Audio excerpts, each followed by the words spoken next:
Yo, this is Elephante, and I'm with Mugatunes. Hashtag no shitty tunes.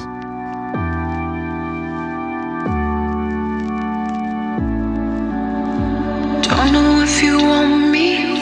Oh, my dog. That was at a festival a couple years ago in Texas, and I was opening for Waka, and he's like the nicest guy. He's hilarious. He's also huge. He's like a linebacker. He's like 6'5" and like 260 pounds, and he's just like.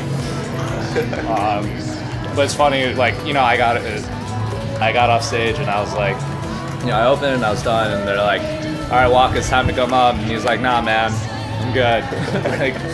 like make him wait. It's like, and like the poor kid who was running the festival was like, all right, Mr. Waka.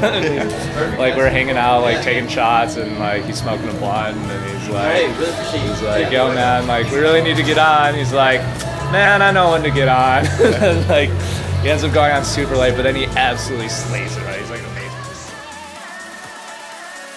It's not really, I'm not really a Bulls fan. It's more I'm a Dennis Rodman fan. Yeah. I don't know, I saw it in the story and it just made me think of like how insane he was as a human.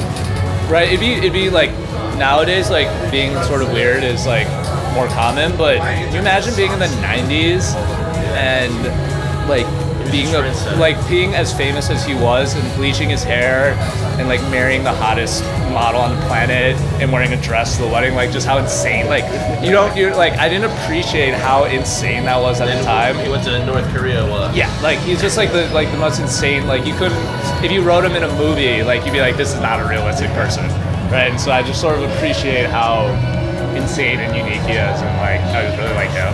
Not like a Bulls guy. No, I actually found out about it. I didn't really know about it. I just saw like the shitstorm that was going down. No, that was just, I was playing in New York and I saw that Galantis, they had played earlier that night, and I just like shot him a DM. So like, if you guys want to come to the show. And so, yeah, Christian showed up, and it was like, you know, they're a big inspiration of mine. It was like really cool to have them out at the show, and got to bring them out on stage, which was like, you know, that was like a pretty cool moment for me. I found a couch on Craigslist and was like super cheap, and it was a super dope couch. I was like, I'll go pick it up.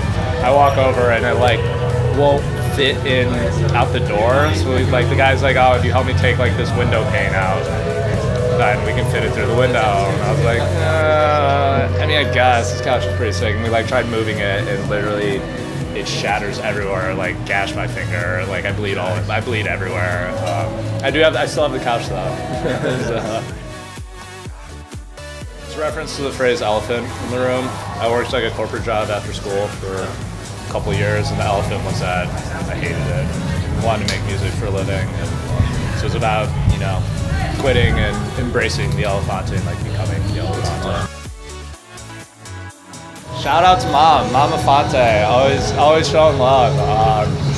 No, she's like, day one, she's been so supportive. She's like often like bewildered as to what's going on, but I think it was like, you know, I told her like, I don't remember what that was for, but I was like, well, I got 1 million plays or something on my new song, and she's like, I released something, and she was like, how many? And it's like she didn't know what it needs, but she's like, I think that's good. And I'm like, yeah, new single. It's called Troubled, featuring Depp's daughter. I'm really proud of it. I think it's like a great summer tune, so go check it out. And yeah, hit me up on social. Get closer.